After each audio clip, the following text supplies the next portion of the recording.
你看海椒咯，干的不是人，干的是为国利民，你不配呀！没办法，参加革命了。哈基哦，打倒土匪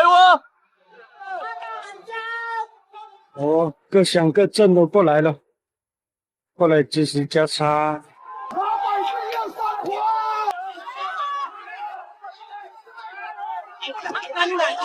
欺负农民是不行的哦。要了要把派出所给移平了。惹我们海南人的下场，他倒没有。观众朋友好，这里是大时局，我是袁成。中国的街头安静到连笑都需要勇气，可就在这种安静里，手写标语又开始出现在天桥、地下通道、电线杆，几个字贴上去，很快又被撕掉，但第二天还会再长回来。有人说，那不是维稳，那是在维持沉默。沉默的另一边却在爆响。南方的山里，一场深夜清理把整片林地推倒。天亮后，上千名村民拖着断树堵到公司门口，车被掀翻，玻璃碎落，整个小镇像被拉了警报。据多方信息，这场冲突一路传到最高层，习近平的对外行程临时改成书面，随后短短几个小时，相关词条在网络上集体下沉，页面不可见。城市里，人因为一句话被带走；乡村里，农民为一片地站出来。两条看似无关的线正在汇成同一个问题：到底是什么样的恐惧，让权力连沉默都不放心？今天，我们从这场山里的爆发打开更深的一层。当街头的字条和山谷的人潮相遇，接下来会发生什么？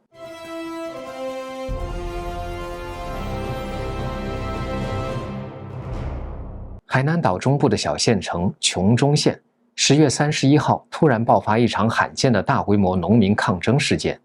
事情源于10月31号凌晨的一场砍树行动。当地的农民多年种下的橡胶树和槟榔树，在夜里被企业人员连夜锯倒推平。等到天亮后，村民上山一看，整片林地全变了样，原本挺立的树木倒了一地，几年辛苦种下的收成成了废墟。村民说，这些地是他们祖祖辈辈留下的耕地，有的家庭还拿着承包的凭证。但海椒集团坚持说，这些地属于公司范围之内，农户是长期非法占用。公司辩解说，他们早就通知农民要签租约、交租金，谈了好几次都没有结果，所以才依法清理非橡胶作物。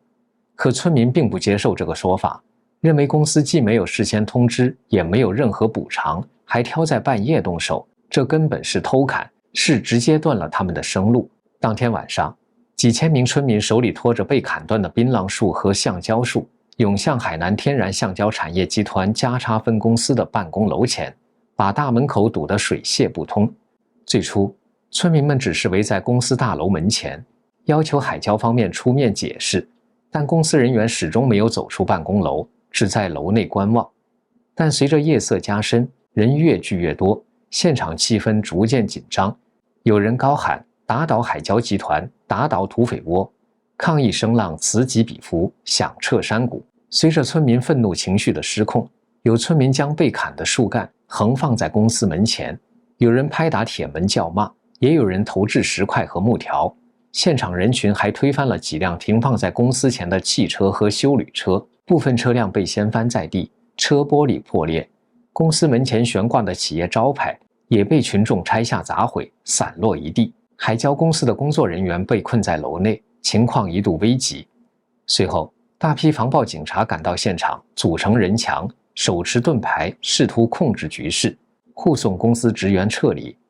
据多段现场的影片和目击者描述，大约在晚上10点半左右，警方朝天鸣枪示警。这一幕使得原本紧绷的气氛更加对立，群众一度更加激动，怒吼声、哭喊声和警笛声混杂在一起。到了凌晨1点左右，人群才逐渐散去。此时，整个海椒办公区一片狼藉，拆断的槟榔树和橡胶树横陈地面，被掀翻的车辆倒在泥地里，办公楼玻璃碎裂一地，满地残肢和石块。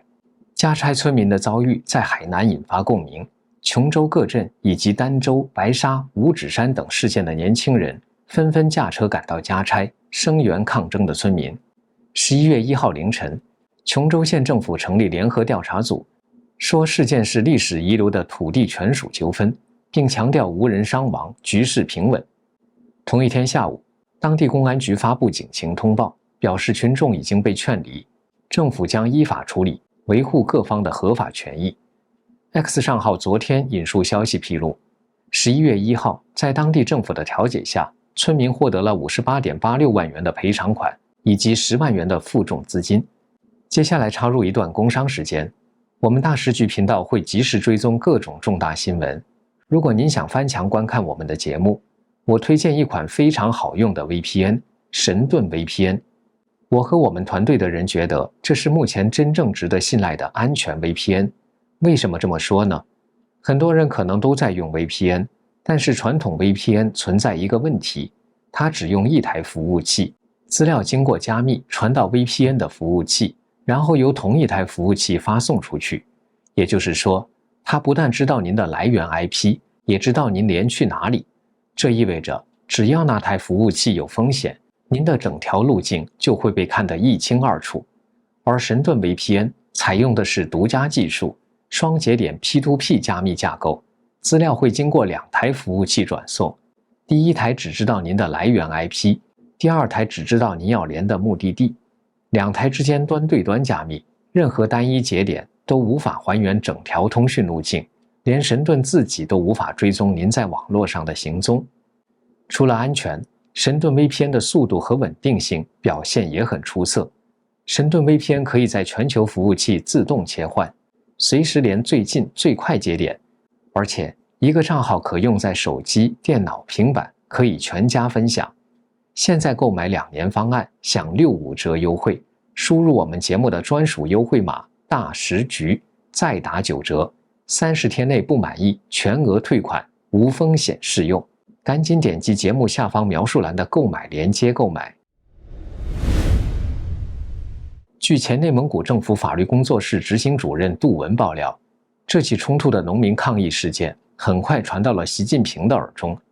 当时，习近平正在韩国庆州进行外交大秀。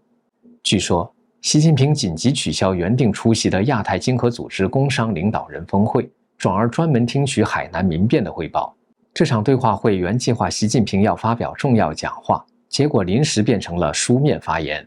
据说，习近平在得知海南琼州的情况后震怒不已，指示海南省委要迅速稳控局势，严肃查处涉事责任人，不得把事件扩散，还要求中央办公厅和海南省委第一时间上报详情。海南方面当晚便紧急召开闭门会议，通报事件经过，并强调严防事态扩大。据悉，多名海交集团的负责人已经被免职，正在接受调查。同时，中共网信办迅速介入，相关工作由王小红直接督办。指令下达后，海南省和全国主要的社交平台在几个小时内删除了涉及琼中、海交、鸣枪、抗议等关键词的帖子和视频，风控力度远超以往。当地居民表示，10月31号凌晨到11月1号清晨之间，原本在网络上能看到的大量现场影片、评论、讨论串，几乎在一夜之间全部消失。抖音、微博、快手等平台的搜寻结果被清空，账号被禁言，新闻链接也被删除，整个互联网像是被掐断了一样。海南省内也立即展开所谓的维稳专项行动，重点防止抗议扩散到周边市县。对中共来说，内斗从来不是最可怕的事，无论是政治局的权力博弈，还是派系之间的明争暗斗，这些都发生在体制之内，输赢不过是谁掌权，谁靠边站。但他们都以保党为前提，真正能动摇中共根基的，不是常委会的权力平衡，而是那一场场从民间冒出来不可控的群众抗争。这类事件对习近平来说是最难预测也最难收拾的政治风险，因为它有几个致命的特征：可扩散、易动员、难收尾、不确定性极高。一旦民众的怒火被点燃，它就能跨越地区、阶层、身份，迅速蔓延成一场全国共鸣。任何一个地方的不公，任何一段现场影片，任何一句看不下去的话，都可能成为导火索。这种情绪传播的速度比任何政治通报都要快，甚至比国家宣传机器的反应还要快。最典型的例子是2022年底的白纸运动。那场抗议从乌鲁木齐的一场火灾开始，蔓延到北京、上海、成都、武汉，全国各地的年轻人手里举着一张白纸走上街头，没有组织，没有领袖，但却成了10多年来中国最大规模的群众抗议。几周之内，动态清零这个推行了近3年的政策被突然叫停，防疫风控在一夜之间全面解除。这是中共极少数在群众压力下被迫让步的例子，也让当局看清楚，民间自发的集体行动比任何外部压力都更具威力。今年年中，四川江油又爆发了类似的民愤事件，那起源于一段学生霸凌影片。影片曝光后，网上舆论瞬间爆炸，几百名家长、学生聚集在学校门前要求彻查，警察到场，气氛紧张，局面迅速升温。这起事件表面上只是一起校园纠纷，实际上却显示出当今中国社会一个新的现象：不公义的场景一旦被看见，就可能瞬间变成抗议的火种。对中共而言，这种看不下去的情绪最危险，因为它不需要组织，不需要号召，只需要共鸣。而这样的事件并非偶然。根据中国学界自己过去的研究，所谓群体性事件在1990年代中期，每年只有几千起，到2025年已经超过87000起。之后，官方不再公开统计，但外部估算显示，到2010年前后，年均规模可能达到18万起以上。这意味着，几乎每天全中国都会发生几百起不同规模的抗议、冲突或集体维权。这些事件或许零散，但一旦出现连锁效应，就会成为政权最不愿看到的局面。相比之下，党内的派系斗争再激烈，也不过是封闭系统里的权力再分配，他们可以彼此算计，甚至清洗，但最终都不会越过保党的框架。而民众的抗争，不论是白纸运动、江油校园事件，还是这次的海南琼中，都是在体制之外诞生，在现场自发成型。他不听命令，不服控制，一旦点燃，就可能让那个以稳定压倒一切为信条的政权陷入真正的恐惧。如果说白纸运动和海南民变揭示了中共对集体愤怒的恐惧，那么今年的万圣节则暴露出他对任何能让人看清真相、引发反思的表达方式的恐惧和封杀。2025年10月31号的夜晚，中国多地的街头格外冷清。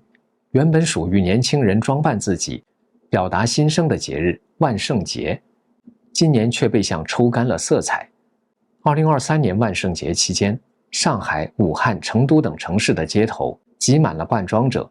那时的万圣节成了疫情解封后年轻人情绪的出口。有人扮成大白防疫人员，有人化身监控摄像头或小熊维尼，用戏谑的方式讽刺时局。笑声里有压抑，也有勇气。当局起初以为这只是年轻人的游戏，但当照片和影片在网上疯传，被解读为政治隐喻时，中共才真正意识到，即使是一场节日的玩笑，也可能成为对权力的集体反思。于是2024年，他们进行了严苛的封控和抓人。那一年，凡是带有隐喻、嘲讽或影射当权的装扮，无论是在讽刺权力者的虚伪，还是在控诉社会的不公，都被列为不稳定因素。有人穿着印有大白标志的防疫服，只为调侃3年的清零荒诞，也被当场带走。有人戴着牛头马面面具，暗指官场黑暗和权力贪婪，被要求立即脱下。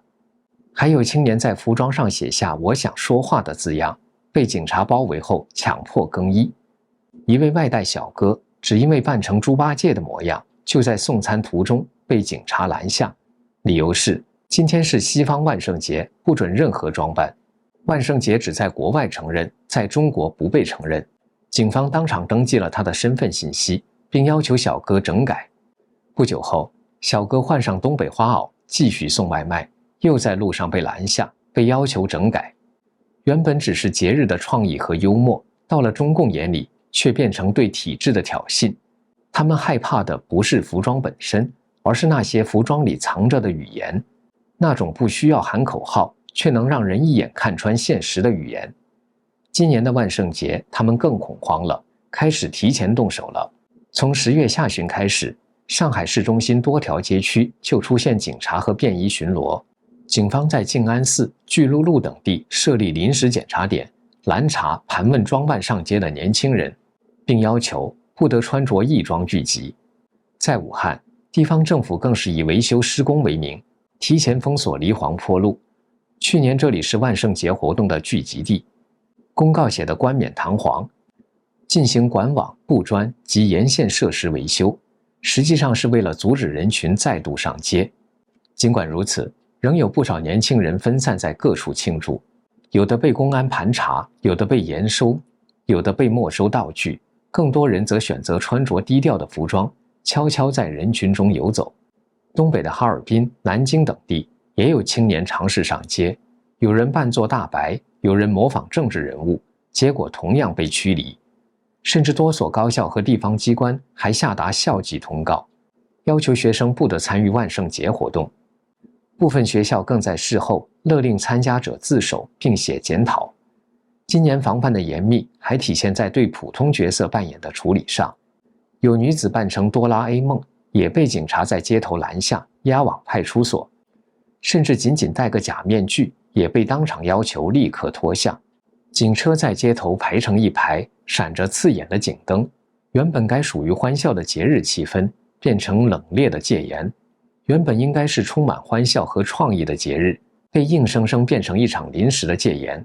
任何可能被解读为影射或不敬的造型，都被视为潜在威胁，显示出中共对幽默成为揭露真相、唤醒反思的媒介的深层恐惧。有评论指出，中共真正要防的不是万圣节，而是人们还能有机会聚在一起，自由说话、交换想法的那种可能。在这样的高压环境下，仍有一些声音突破了封锁。10月下旬，网络上流出多张反西反共的标语，这些标语出现在多地的街头，有人在天桥和地下通道张贴纸条、喷写标语，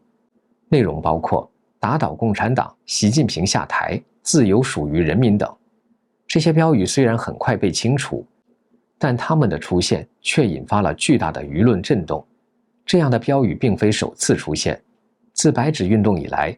中国各地不时有零星的手写口号、横幅、涂鸦出现，他们没有组织，没有领袖，